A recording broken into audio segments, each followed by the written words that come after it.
Welcome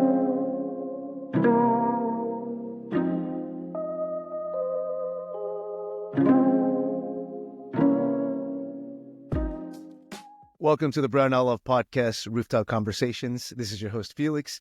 And today we have a very, very special guest, a man of many talents, a man of mystery, a man living in the down south who's been around a bit. Our special guest today is Montoya, a.k.a. Monty. Monty, welcome to the show. So happy to have you here. How are you? Thank you. Doing all right. Thanks for having me. Great. So I guess let me ask you, let's dive right into it. So how did you end up in Florida? Or how did you end up in Florida? Give us a little quick genesis and then cut to like how we met and how we know each other. All right. I'll try to remember all this. I was living in Puerto Rico. That's where I did most of my schooling, even though I was born in New York.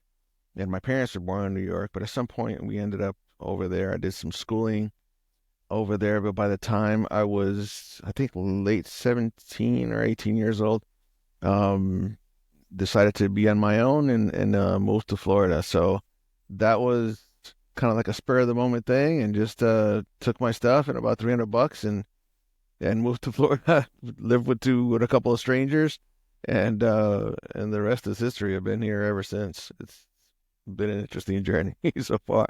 And then through the years and whatnot, of course, doing working and gaming and all that good stuff, and I guess I was gaming for a while with some folks that I've been gaming with for 20 years, and among those people, AJ, your friend, came on the scene, and started gaming with him, and became acquainted with him. And then he's like, "You got to meet this guy. You got to meet Alex." And I'm like, come on,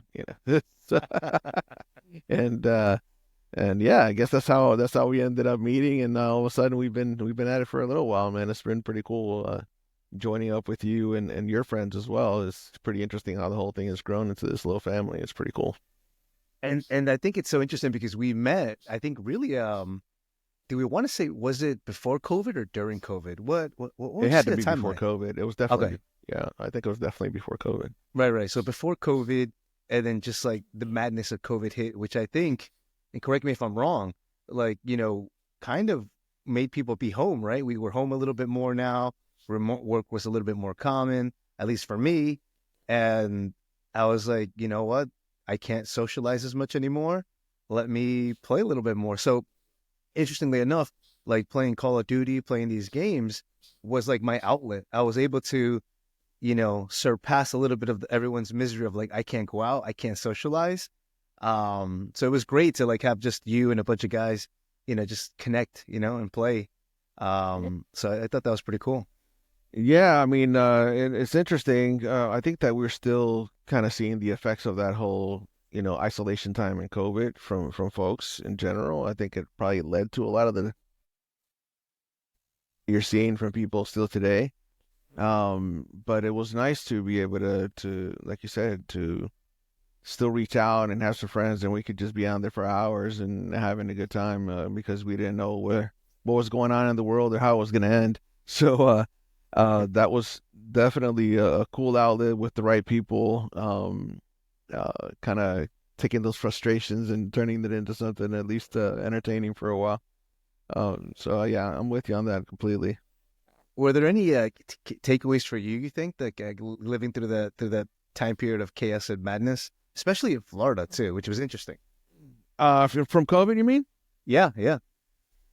Yeah, I think kind of like what I alluded to there. I think that there's and I haven't seen anything, to be honest with you, any studies or anything like that that have been done, but I'm sure they're out there, of the long-term effects of that type of anxiety that some people really felt.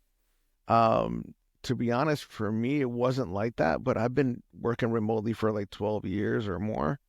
So working remotely was nothing new for me, but for some people it was serious. I have we've taken in a young guy that lives with us here, in the house now. And that year for him was disastrous. Like all his grades fell, and he was like, feeling, it's just some point, so depressed that he didn't know what to do with his life, and in some dangerous ways. And I think that a lot of that, and that whole battle of people going like, you should be home, or you should vaccinate, you should not vaccinate, you should do all that thing. It really created an anxiety in some people that I think is still having some impact today. I really do. All this stuff about people just acting absolutely crazy, and not knowing how to communicate, and lashing out at people. In some ways, even though it's not the only thing, obviously, but in some ways, I think I attribute some of that to the whole COVID thing and how it was handled and all that good stuff.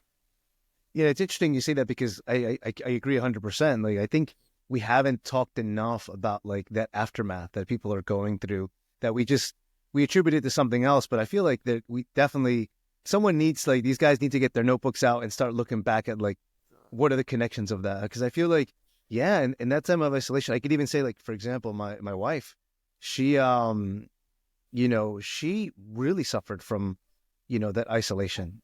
She was a person that always worked in the office all the time, because she like managed people. So the whole transition to virtual and remote was completely different. It was a bit of a challenge for her. And also just, we couldn't really go out. So she was really isolated, and she would turn to me like late at night when we're about to jump on and play, on Call of Duty. And she's like, oh my God, like I could see why you enjoy playing with this, because you could actually have a conversation. You could joke around. You're laughing. You're just Mm-hmm. being silly. And she didn't have that outlet. So for me, like, I felt like I had a little bit of a cushion, a buffer. But for her, she didn't have any outlets.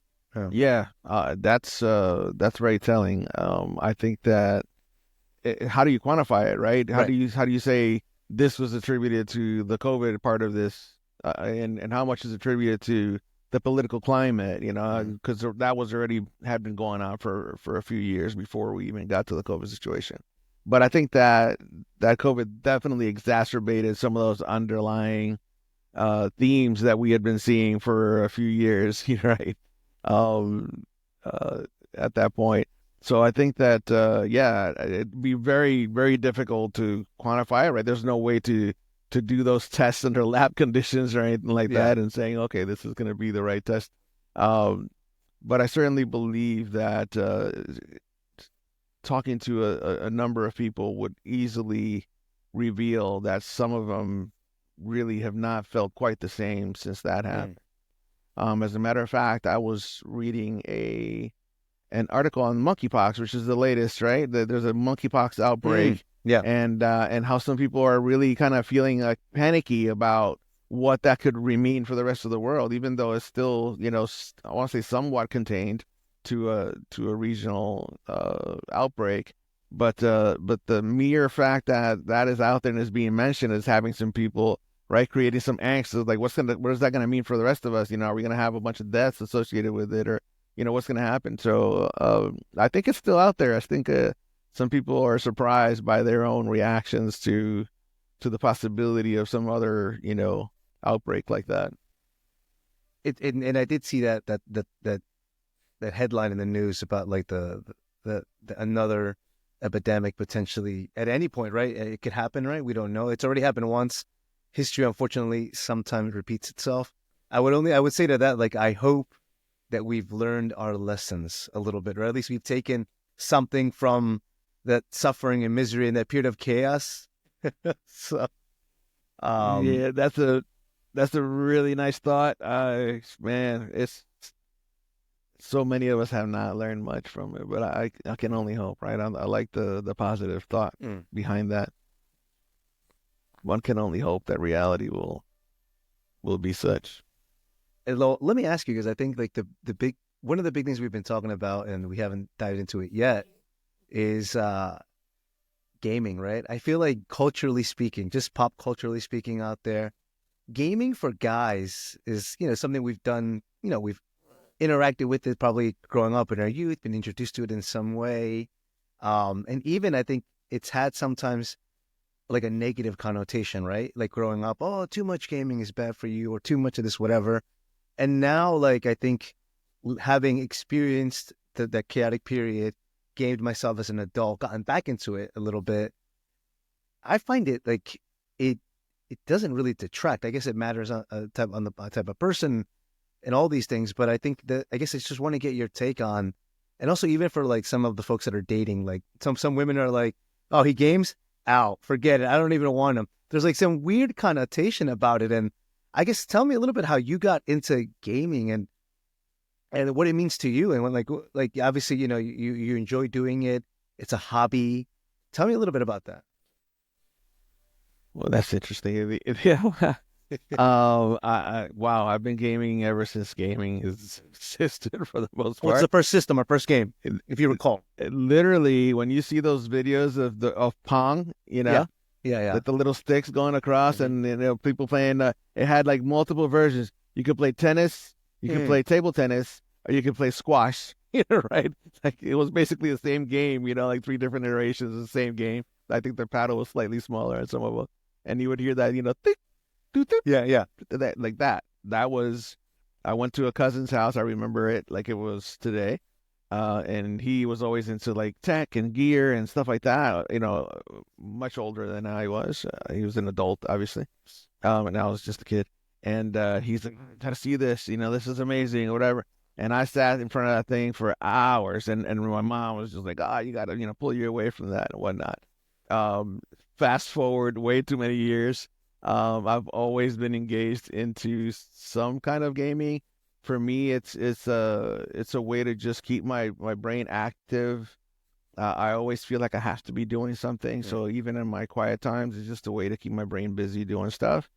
I do enjoy the social aspect of it, although I understand a lot of the points against it, right? Mm. So like everything else, I think that it can be cathartic, right? It can be something that's absolutely great and can help you socialize, and it can help you, uh, you know, the other things, right? Hand-eye coordination and puzzle and brain activity and things like that. Those are all good things.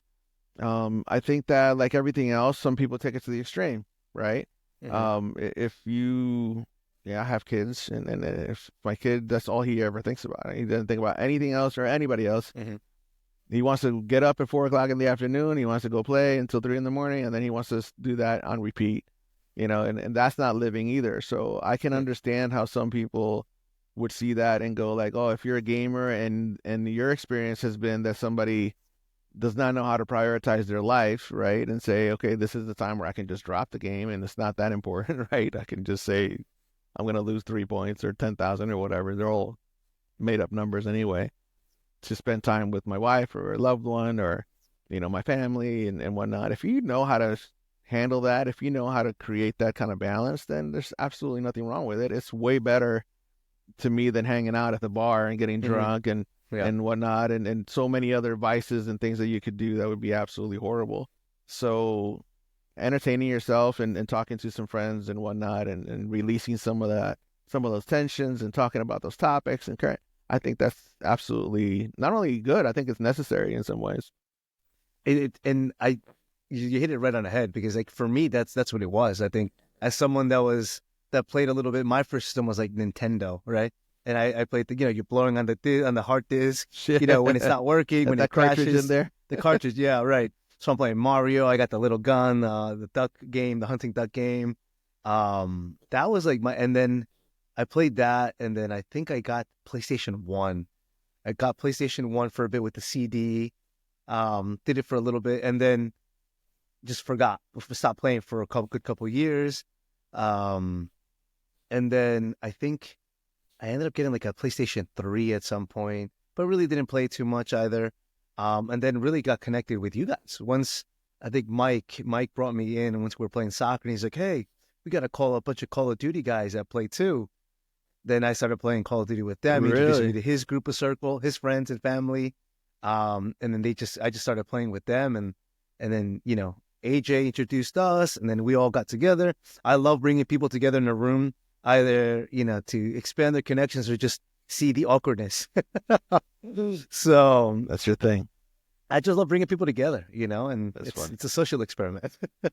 Yeah, indeed. Yeah, to me, it's a lot of fun. Yeah. I could easily not do it. I could Right. easily Right. just drop it and just do something else. Yeah. So I don't feel like like I gotta have it in that sense. But at the same time, I like I said, I really enjoy the connection that we make. Hmm. Like I said, I've had people that I've gamed with them for over 20 years. I get postcards and stuff from them at Christmas every single year. I've seen their kids grow up. We call each other, we do FaceTimes, we've met in person, a number of them. And that's pretty cool. Like that's pretty unique. Strangers all the way across. I know that I have people that I've met. I have a friend in Texas that I've met through this. I have a friend in he's in I can't think of where he is right now. Arizona. He's in Arizona. I was, for example, I was working in California. We had never met. We were just buddies on Call of Duty. And he knew that I was in California. I told him, "Hey, I'm out here and whatever." He goes, "Man, I'd love to see you." I'm like, "Sure." And he drove with his son Wow. to California. We spent an incredible time together, and to this day, I still talk to him. I talk to his sons. Um, I know that I could just call him at any point and tell him I need anything at all, and he would just absolutely drop everything and do it. And that's pretty unique. That's something that you can't Mm. just do anywhere else. Connecting with somebody all the way across the world, and in his case, obviously not across the world, but I have people outside of the United States as well that are the same way, and that's pretty unique. I think that's pretty cool. So should the young guys that are like in their late 20s, they're working professionals, should they be judged hard because they play games? They say they're a gamer. I just want to hear it from, that there's this, I don't know if you're following the trends, but folks are just like, no, anyone that's a gamer, there's this connotation. Um, could you put that to rest? Wow. I would say yes or no. So I'm not really putting it Okay, into okay, rest, okay, right? So okay. I mean, if you're finding yourself, this is you can do like a quick check, right? Yeah. If you're looking around your desk and there's Cheetos remains, all over the place, right? Yeah.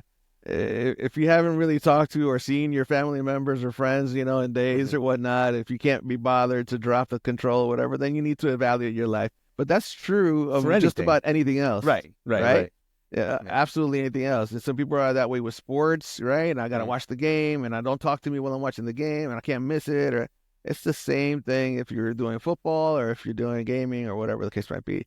There is, I think, a danger with the isolation sometimes that is Hmm. associated with having this particular addiction, right? So if you're addicted to it and you're just contained to the experiences that you have online, then you're Hmm. missing out on a lot more of what the world has to offer. And I think that that's a big component of it. If I'm connected to a game like Call of Duty or Fortnite or whatnot, if you just open the audio on any one of these chats that are going on from all these people, it's actually pretty devastating. The kind of things that Hmm. people say and the way that they say them to each other, it's Hmm. not healthy. It's absolutely not healthy. Um, and some people live their lives like that, and Hmm. they can translate those kind of interactions into their daily lives, and that obviously is not right. That's not okay.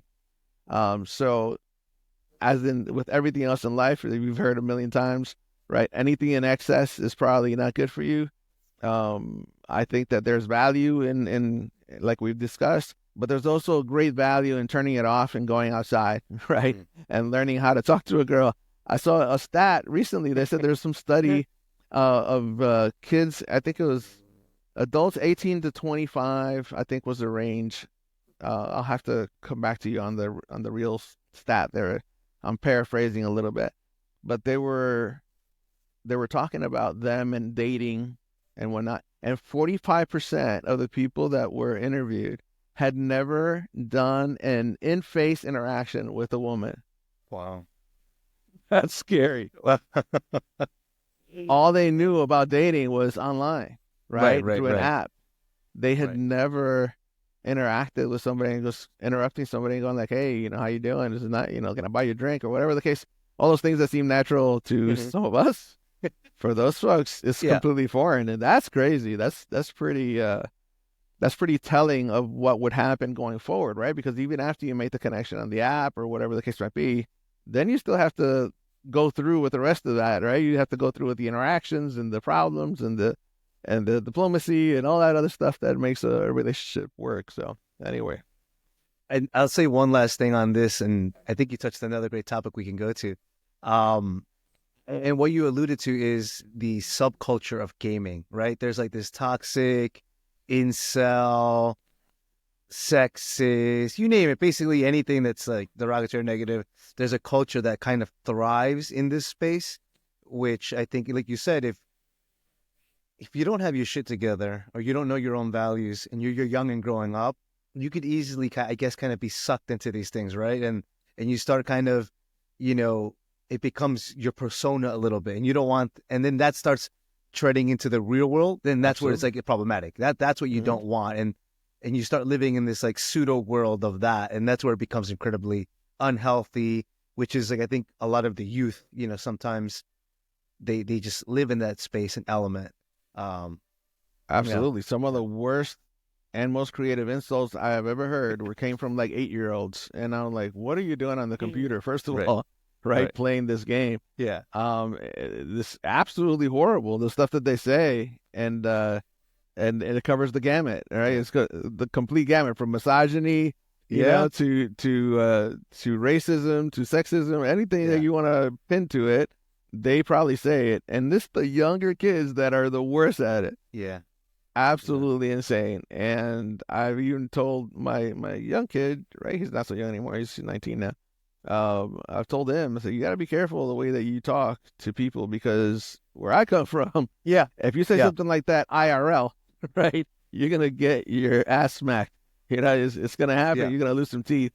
And I think that's actually a part of what's happened, is that people react that way in the real life, and then somebody's going like, now there's a consequence, right? This is not a game. So, yeah, that's crazy. Yeah. And I guess like you talked about dating and like the apps and everything now, the culture's, kind of moved a little bit more digitally. I think like we just have to accept it, right? We don't want to be the old guys in the room, even though we are.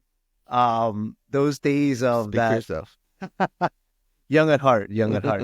Those days of, old school courting isn't really on the forefront anymore. Folks are doing the apps. It's easier. It's convenient. Some folks say it's even better because it's vetted, like, I was just curious, like, as a Lothario, what do you think of like dating now? Like, do you think you'd survive in the landscape of this whole online dating, or are you like, thank God I'm old school? I think I would, no. Without looking at the physical, right. I think I would thrive in that aspect. Why so? Why? Because I would not be dating online. Right. You're it's like a secret weapon. You know how to be social. Correct. Right. Yeah. Listen, I cannot tell you. I work and I teach dance, right? I teach Latin dance. It's one of the things that I do.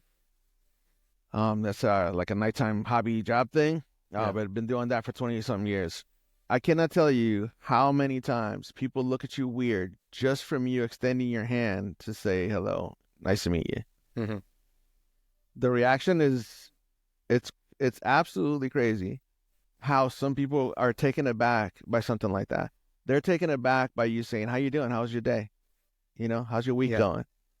They don't even know how to react to the question. I had a lady break down into tears. This was like 5 or 6 years ago. She literally, I just met her. She literally broke down and just started crying. And she's like, my family, they look at me every day and whatever. They don't even ask me how I'm doing. So I think, to answer your question, I think that in an environment like that, you're giving them something that they have not experienced. It's not a dick pic. It's not a, I'm not showing my abs. And my possessions and stuff like that. I'm just saying, how are you? Like, what are you about? What are you really about? And regardless of the advancements in technology and all that good stuff, nothing will replace that. And you can ask people that are actively dating on those apps, and they will tell you exactly that. It's like, oh, if I get one more dick pic, and if I da da da, and now if you're about hookups and whatever, then bless you, do your thing. But if you're looking for something more significant, which I think ultimately most people are, man, there's nothing beats a good old fashioned like connection face to face. Money, I felt like at any moment you're about to wink and blow me a kiss. Yeah, I did. You didn't see that? Did it get cut out? Got censored. It got censored. So no, and it's interesting because you're 100% right. Like I'll be transparent. I actually met my wife online through one of the apps. I did. Well, I'm glad I didn't say anything insulting about people. No, there's nothing insulting about it. No. I obviously, I'm a bit in between. I'm a millennial, kind of between the old school and the new school. I grew up with like AOL at my 8th grade. I got my AOL, the phone line. 90-day disc? Yeah, the 90-day disc, the dial-up, creating on different accounts. That's trying to extend the AOL trials. That's right. So, I grew up at like the beginning of the internet to the masses, which was like, as we know, like the Wild West, basically, back in the day. Indeed. But also then, I'm a mixture of old school, being upfront, social, and my work has revolved around that too. But yeah, like I met my wife, and when we just started dating, she would say, "You do not know how many horror stories I have of people that seem one thing on the apps, and then when they're in person, night and day. Can't even make eye contact. Can't even doesn't even know how to push the conversation to something else. Can't even listen. There's no pauses in between. They're completely uncomfortable with silence and pauses. Which is common. It's natural just to take a breather for a second in a conversation, but there's they're afraid of these things and they create fillers. And she was like, it was just anxiety. She's like, you are the only sane person I've met so far. So she must have had some really crazy dates if she's saying that. Yeah, little does she know, right? Yeah. No, that's pretty funny. I did try at one point after my divorce. I went online to do a couple of those apps or whatever. Got catfished twice. Oh no, really? Did you get to meet them and catfished, or you just got catfished online and you just? No. So I got to meet one of them. The other one, let me tell you a story. You want a quick story? I'll tell you. 100%. I want to know this. Okay. So divorce, right? You want to create new circles. You want to let's try this thing out there. People are talking about it. Whatever. Signed up, and this girl who seemed attractive, right, in the pictures and whatnot, starts talking to me and starts hitting, some conversation points that were interesting to me. And I'm like, yeah, okay. So we talked, real quick and blah, blah, blah, and start talking. And then I'm like, hey, let's meet, right? It sounds like we should be meeting or whatever. She's like, oh my God, absolutely, or whatever. And I'm like, I'd like to see a picture of you, like an actual picture of you, because the pictures that she had were all like pretty much like photos, like a photo op, right? Oh, and I'm like, those pictures are very nice, but I'd like to see a picture of you, right? And then she's like, oh, my camera's messed up and whatever, blah, blah. And this was obviously before the advent of these smart devices going. And I was like, okay, that already starts feeling a little bit off. What do you think about meeting or whatever? I've just been so busy with work and whatever, blah, blah. Okay, right. Anyway, long story short, on that particular one, after multiple attempts, I said, okay, look, if you are not able to show me a picture of you today with the date, of the picture or a note that says this is for you, Ivan, whatever. And then she goes, she deletes the account. The account gets immediately deleted. And then I get an email on my personal email that says, hey, this is so-and-so. I was your student in one of your classes. And I just felt that in class you didn't really see me, but you can see that by our conversations that we actually have an actual connection and blah, blah. And I'm like, that's absolutely insane. Like, you thought that by deceiving me and putting you're telling me more about the kind of person that you are. Like, it was crazy. I'm like, do not contact me, la da da, police, the whole thing, right? Oh my God. I will call the police and all that good stuff. It was deleted the account on that service and moved on right away from there. Another account somewhere else. I'm trying this. This is within, a couple of months. Right, right. And this lady, nice picture, whatever, blah, blah. And now I'm already, right, kind of like scarred from the first experience. So I instantly go like, look, let's just do a casual meet. I had my son. I said, it just so happens that I have my son today, and I'm going to be going to this spot over here. It's Disney. We used to go to like a puzzle store or something like that. They have those little, like, I have hundreds of like those brain puzzles, right? You try to take them apart and stuff like that. Right. I have like a collection of them.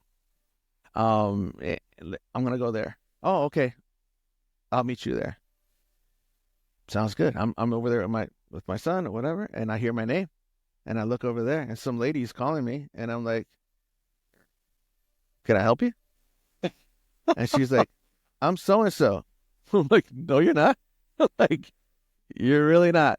She's like, "Yeah, it was me." I'm like, "You don't look anything like your picture. Like, you don't look anything like your picture. What are you doing?" And she's kind of gave me the same story. It's like, oh, well, if you saw who I really was, then you weren't gonna meet me or whatever, blah blah. I'm like, what? Like, I don't even understand. Like, what do you think is gonna happen from this point on? Fortunately, it was a very casual thing. I was like, look, nice to meet you. I hope you have a great life. We're moving on with the rest of our night. Like, walk away. Oh my goodness. Absolutely insane. And that was my last foray into anything online. No, thank you. This was after thousands of dollars that he wired to both of them as well. Yeah, that's right. That's right. Those needs. That's funny. Yes, one of them was a Nigerian princess, and yeah. And You're about to inherit a large sum of money, just waiting for you. Just a little small cash transaction. Yeah. Oh my God, that's crazy. When I was, and that was kind of my fear too, and I was I pulled the trigger after 2 days of conversations. Like, if depending on the flow, it depends on like how we're talking and all as well. And before like I start getting deeper into things, my thing was, hey, let's meet for coffee. Let's go for a walk. Are you near this neighborhood? Let's go here or there. Let's go to a bookstore. Let's meet there. That's like the number one thing, like for me, that I learned in that time of dating and online dating was like, you need to meet them, relatively soon. You don't want to invest too much and then like you're being catfished or whatever. But oh my, I could see why you're definitely like, I'm good with the apps. No, thank you. No, thank you. You mentioned one good thing I thought, which is a great segue. You talked about how like, now we have all this tech about fake photos and whatever, you can kind of detect it. And it brings me to my next point, AI. Where do we go with this, man? AI is the future? Is it the destruction? Is it the Terminator? Is it the T-1000? What's going on with AI? And still, there's a group of folks that don't even care. That's not even on their radar. Like, I was literally for work. Well, if you were wondering why I was running a little late, because I actually had to sit through an AI session, unlike not fundraising and whatever, and using these tools. But like the workforce, personally, day-to-day life, even like Apple. Right? Like they're starting to incorporate AI. And I just wanted to get your take on it because you're very tech savvy. You're a guy that's resourceful. You use anything that's tech to help you. And also you're like a learner. You're consistently brushing up on these latest things that are just changing tech and how we function. What do you think? I think that it is going to have the greatest impact on living since the invention of the computer. Wow. And it's going to exceed that by far. I have absolutely no doubt about that. And I'm not the only one. I mean, the actual experts in those fields agree. That's why there's so many people against it. And at the same time, the cat's out of the bag. It's already here. It's not going to go away. And we're going to see the impacts are going to be almost immeasurable. If we were talking, we'll start with the dating part of it. Some people will forego that completely. If I do right now, as we're speaking, if I can just go with a couple of prompts and show a photorealistic woman who doesn't exist right? That has exactly the features that I want and that I like and that I find attractive. And I can fabricate that right now. And we're already at the stage where some of that is also true with video. So you're going to be able to do an AI girlfriend, if you will, and chat with her every day. And she's going to respond to you exactly the way that you want to be responded to. And for some people, that is going to be their new girlfriend. When you go to places like Asia and things like that, that have a very serious problem with a number of males who have zero contact with women, and cannot get, that in some Asian cultures, they have meetings in the park where you basically, the guy's going over like a prospect and going like, hey, this is my ability to make money, right? So, because that's really what matters in some societies, right?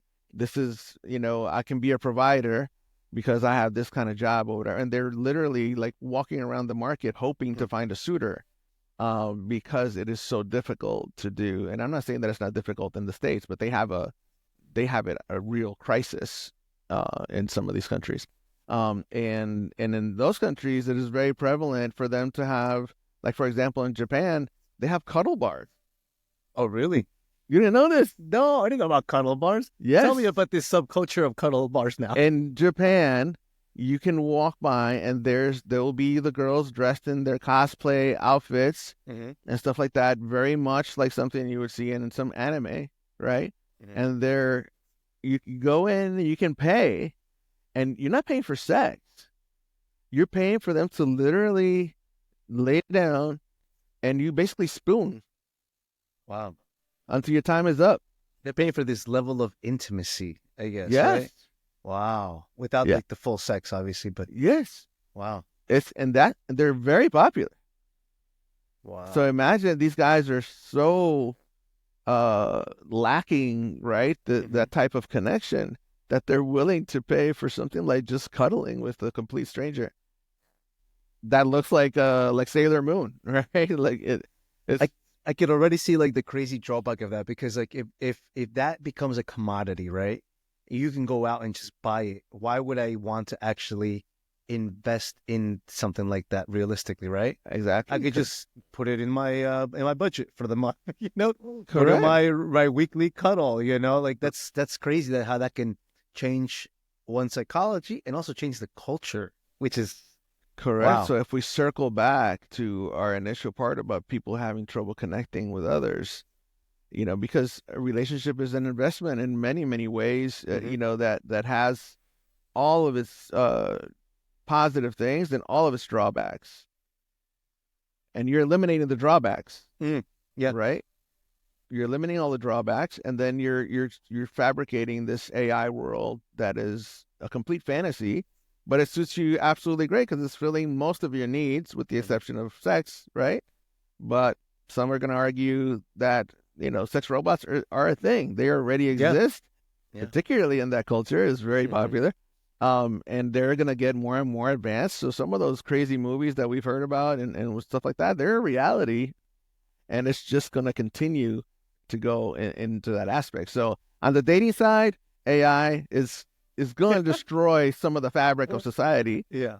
Because it's going to create those artificial things. Now, there are positives, right? If you have people that live by themselves, they have no family, no connections, right? Imagine a grandma or something, somebody's that's living in an assisted living facility or something like that, to have some kind of companionships, right? That she can talk to, even if she doesn't even realize that it's not real.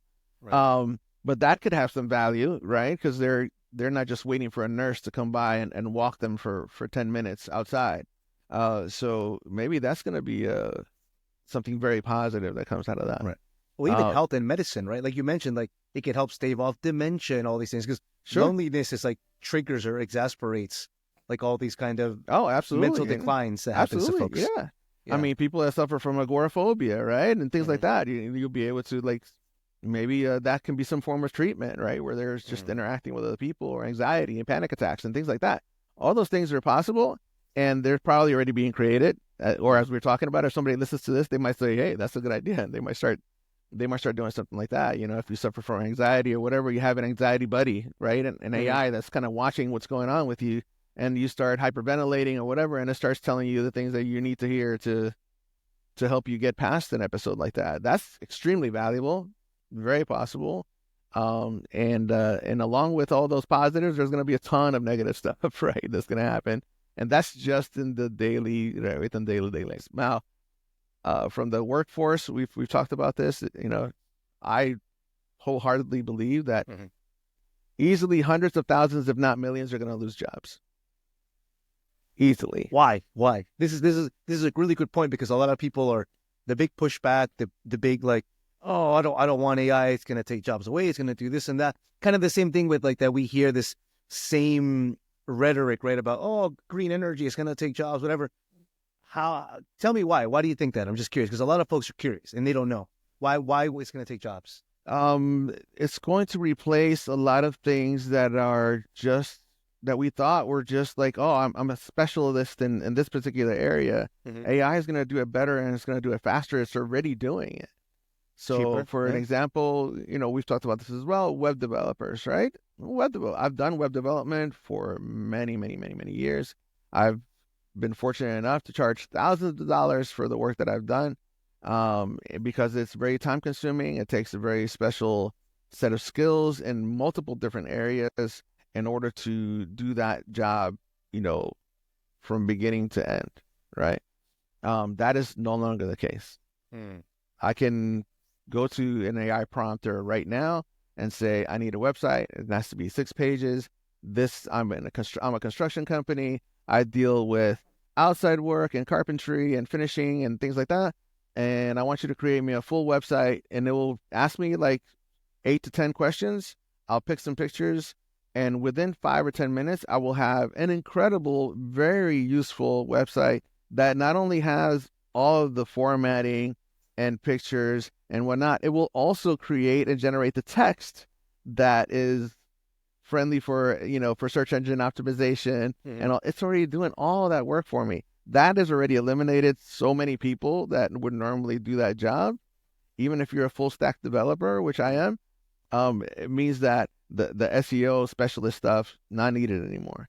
The pictures and it not needed anymore, right? I had and still have an Adobe stock membership, which if you don't know about it, all it is Adobe has, like Shutterstock, right? They have a bunch of stock pictures, and you get a couple of credits, right? A number of credits every month, and you can use them towards getting, professional photography and stuff like that done. I can cancel that subscription. I don't need it anymore. Photographers in general, especially low-end photographers, not needed anymore, because I can generate the picture that I want in exactly the way that I want it. Yeah. I don't need you anymore. I dabbled in photography for a long time, for the same reason, right? I used to create these sites, and I needed a professional photographer. I need you to show up. You didn't show up, right, when I needed you. Or you showed up and your pictures were terrible, right? Or you're trying to charge me way too much money where I can no longer generate a profit in the website that I'm creating. So I started doing it myself. I bought myself all the equipment. I learned as much as I could, and then I went to courses and did all that stuff to do it myself. I don't need to do that either. That is not needed anymore, right? You have to set up the right lighting. You need this, and you need an actual light box, and you need the actual equipment and the backdrop, and then you have to edit the photos. I don't have to do any of that stuff anymore. I can say, show me a picture of a lady that looks Latina, and she's wearing a red dress, and she's drinking a cup of tea, and the mug is teal green, and there's some vapor coming out of it, and I can generate that entire thing just by myself. Those jobs are absolutely gone. And the only reason some might say, right, I'm still doing that today, you're definitely today, you'll be needed less and less as we go through the weeks. I'm not talking about years. As we go through the weeks, that is going to be less and less prevalent. People will not need you anymore to do all those corporate shots and stuff like that, or the people like doing a graph or whatever that we use in all those PowerPoint presentations. Yeah. My last 15 PowerPoint presentations, have all been created with AI generated images, every one of them, because I could get even more specific about what I needed, and I didn't have to go searching through hundreds of pages in stock photography to find the photo that I wanted. Instead, I told it exactly what I wanted, the color of my theme, and whatever, and piece of cake. I had it done in a few minutes instead of having to search for it. So those jobs are gone. I think the hostesses and in restaurants, that will be gone soon. Very, very, very soon, right? And there's no reason for me to have somebody there to tell me how many people are in my party and to find out what table is available. Right. That's not needed. You're going to have a video of some very attractive girl or guy, and it's going to go, welcome, right? It's going to go, how many in your party? It's voice recognition. All that stuff is already here. And it's going to say, please hold. Somebody's going to come over here to walk you to the table. Or it's going to say, walk to table number 5. And it's like, make a right. Your table's waiting for you. Wow. Doctor's visits, are going to be very soon, right? Those regular visits where the cattle calls, right, for doctors, and you're waiting for a ton of time or whatever. You'll be able to get into some of those things. I'm not saying that doctors are going away, but the way that the treatment is happening is going to be different. So you may not need some of those nurses that you have that greet you at the door and they take your weight and stuff like that. You're not going to need that anymore. That's going to go away, or they're going to have to go to a different specialty or something like that. The number of jobs that are going to be impacted, I'm just mentioning a couple, just rattling some off. Graphic designers, not needed. The low-level graphic designer, absolutely not needed at all. At all. Right now, if you could tell me create a logo, I also do that work. Have not wanted to do it for years because it's an absolute pain in the ass. Yeah. Right? Because people don't know what they want. And they're like, oh, I don't know. You're the artist. I'm sure. So here you go. Here's what you wanted. A dragon with a hat and whatever, and doing pixie dust. I don't know. That's not what forget it. Absolutely awful. It just does not pay. All those people gone, right? You're going to create a book, and you need a book illustrations for your entire book. You don't need an artist for that anymore. And now, normally that used to be thousands of dollars to pay somebody to do that. No need. Just go and, hey, use that same character in this position. Use that same character in that position. And the AI will generate that for you, no problem. And it gets better every single day at it. I'll even add to that and say that middle managers are out. I think they may be out. Like when it comes to just even building, a scheduling plan, a project plan, a project management plan. All these things they can be automated. The AI can support in that. I could build a fundraising plan for the next 2 years on getting $3 million for this, capital project. Tell me month by month what I need to do, blah, blah, blah, whatever. And it'll give me that. It'll give me a plan. It'll give me a plan. Obviously, it's not, copy and paste. I have to work it, edit it, build from it. But it gives you that template, and it closes that skill gap that most people for years made a lot of money off, right? Yeah. Data analysts, low-level data analysts, data wranglers. I mean, all those things, just like you don't have to think very far, right, or very deep to realize that those things are going to go away. They're so easily replaceable. Yeah.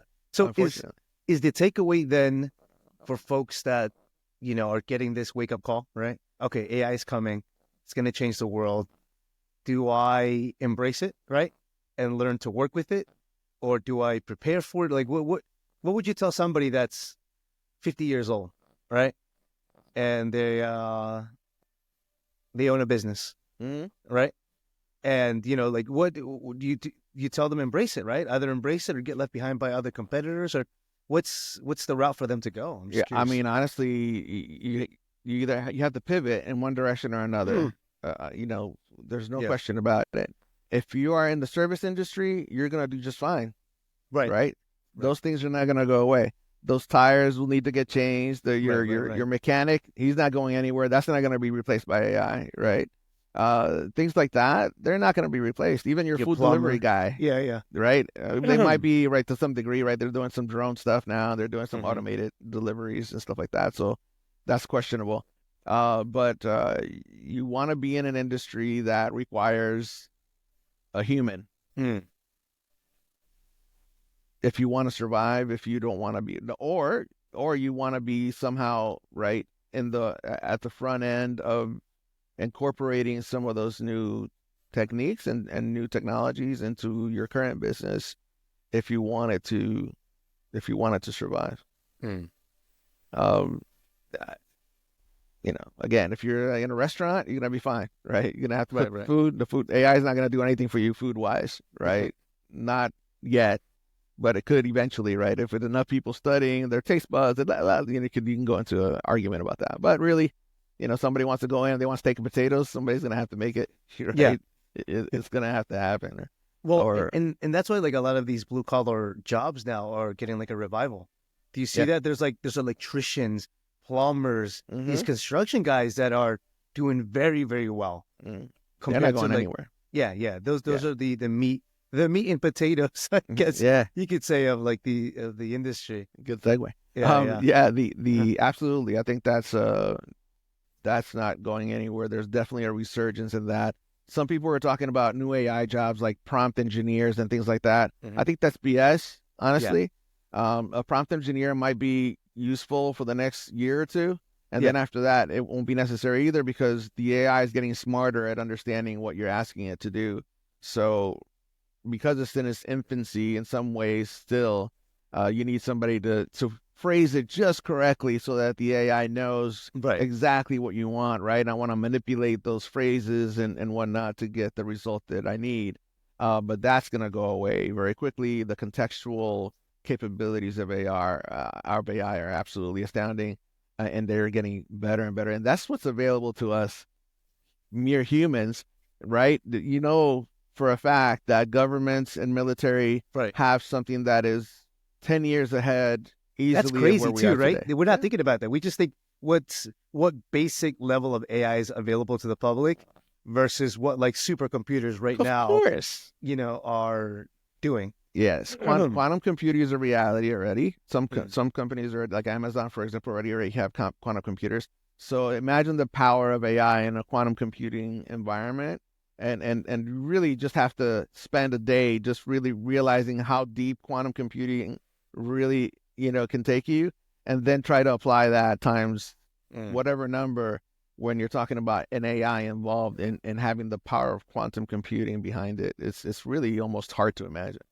And just to briefly add on that, quantum computing at the level of the government and military using it is basically just advanced machine learning human patterns and behavior and predictability to like a percentage, like a 0.001. Like it's like Absolutely. really knowing how a person is going to move and act. Absolutely. Yeah, Yeah, yeah, there's a again, you'd have to really just spend probably weeks or months yeah. like researching a lot of those topics to understand just how deep it can really go. And that's the stuff that we know of, right? That we understand, right? Right, Based on what I know today, and even with a little bit of stretch of my imagination, and I may be able to do X, Y, Z, but that may not even be the reality. The right, right, reality right. is that somebody's already leveraged facial recognition, and they've Mm. leveraged, uh, large language models to a point that we haven't even imagined yet, Mm. and they're already being used for, predicting outcomes in wars or predicting, what is this drone strike gonna do? You know, it's hard to imagine. It's hard to Wow. imagine, and that's going to become more and more a part of our daily lives as we go every single day. Let's pivot to something a little lighter versus Sorry, yeah, that versus seems like there's a lot of positives. Don't get me wrong, right? There's a lot of positives. You're asking about the yeah, negative impact, but right, right. there's obviously a lot of positives. If Yeah. I can just spend 10 seconds on that, um, a lot of improvement, right? There may Mm. be cures for diseases that we haven't even been able Mm. to tackle. That's a very real possibility because to date, when you have your medical records and things like that, it's my medical record, and I'm relying on my doctor's expertise, right, and experience to do something about me. My doctor is finite, right? Whatever years of experience he has and whatever exposure he has with my case, he may not have ever seen a case like mine. So now imagine instead a global quantum computing solution where all of the medical records from everybody, along with their actual metadata, is attached to some quantum computing environment. So all of the Latino specifications, your genetic makeup, all this stuff is all together globally. And now you could go somewhere and go like, oh, this correlates to some patient that's in Japan, right? And or somewhere else, right? And they have the same marker, your genetic marker that you have. And then AI may make discoveries based on that, based on your diet and what you've eaten and what you've experienced and your particular environment or whatever. It's unbelievable how many connections it will be able to make that no human will ever make in the next 300 years, right? Because there's just not enough time, resources, grants, and things like that, laboratories to do all that kind of work. Wow. Instead, feeding all that data to a quantum, it might solve, it might solve the, cure for cancer, baldness, who knows? Those things are going to happen as long as we are able to feed it the information that it needs to make those decisions and make those discoveries. So anyway, let's pivot away. No, that was perfect. And that's a great segue into, I think, you kind of mentioned some scenarios already, like we talked about AI and how at worst case and at best case, and it's a perfect transition because, we've seen movies about it, right? We've seen movies that place these scenarios in the future and maybe in the not too distant future that seem very realistic and persuasive. Let me ask you, you're a movie guy. You love film, you love art, you love shows. What's one top TV show that you kind of just is it for you? Is the it for you? Like, what show is your favorite show that you go back to? Just in general? Yeah. So many. Pick one if you had to just pick one. No gun to your head, so to speak. Just what would you say? You can name two if you can. No, just random, not related to computers. No, not really. Just curious. What TV shows? Oh gosh, shows this. I really liked Shogun. That was incredible. Incredible use of CGI plus historical accuracy and acting. I mean, absolutely mesmerized with that show. I'm upset that I have to wait till it comes back on. It's renewed for another season. Absolutely. Yeah. Silo was really good for me. I really enjoyed that. Dark Matter was really, really good. So many, dude. I watched a lot of stuff. So we could go on forever on those. What about a film? The latest one I watched, which was really interesting to me, is Knox Goes Away. Oh no, what's that? That's Michael Keaton. And I'm not giving away any spoilers here because this is part of the trailer, but he basically is an assassin, like a hitman. Oh, but he's suffering with dementia. Oh my God, that sounds so good. When did it come out? I don't know. Knox Goes Away. Very recently. Yeah, you can. I think you can play it on Prime or I'll look it might up, be for sure. Apple. But well worth it. Cool concept. Very good twist on something that in a way that you've never seen it before. So right. Yeah, a film that most people probably will never see. But it's Michael Keaton. Oh my God, he's such a good actor. Phenomenal. Yeah. He's phenomenal in it. Really, really good. I think that's the latest one that I've watched that really caught my attention. I told you I saw The Lie. The Lie was really good. That's an older film, but that was really good. Another one that kind of flew under the radar, and then it ends up being a really cool film. But I think the two latest ones. I'm looking forward to my list. I think it started today, so we might sneak out and watch it. All right, Monty. So we're we're winding down too. I want to be mindful of your time as well. We usually end with a quick fire questions. So, all right, Monty, top game right now for you to play. Top game. Yeah. Currently? Whichever. Any. that Whatever. I've Top ever game. played, or Yeah. like uh BioShock 2 has always been my favorite game. And you've probably never played it. No, I haven't. I've heard about it, BioShock 2, but I haven't played it. Yes, and actually, I'm actually saying the wrong name because it's not. I'll have to come back to you on that. I think that's not the actual name. I'm telling you, but Yeah. I think that I'm giving you the wrong name of the game. But anyway, there's a particular game. As a matter of fact, that deals with AI. I didn't think about that till just now. Mhm. Absolutely awesome, all the way to the end. The end get you floored. A great game. That's from my all-time list. Right now I still play COD and stuff like that, even though I don't think it's the greatest game. I really don't. Mhm. But I love playing it with you guys. Any advice to the developers of COD? Or any Get comments? creative, man. Jesus.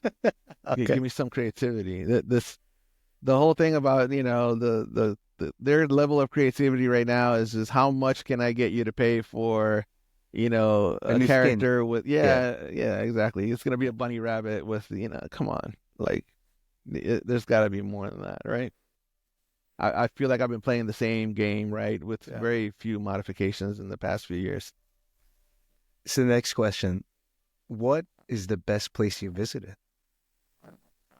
The best place I've visited, Oaxaca. Ooh, okay. Yeah, I've had the great fortune of traveling a lot, and Oaxaca, I could go there as many times and never get tired of how nice the people are, how absolutely incredible the food is there. It's it's at another level, better than any high-end restaurant I've been to in New York or Vegas or Miami. Like they don't even come close. The Oaxaca is it for me. So this is my next question. Favorite dish / meal?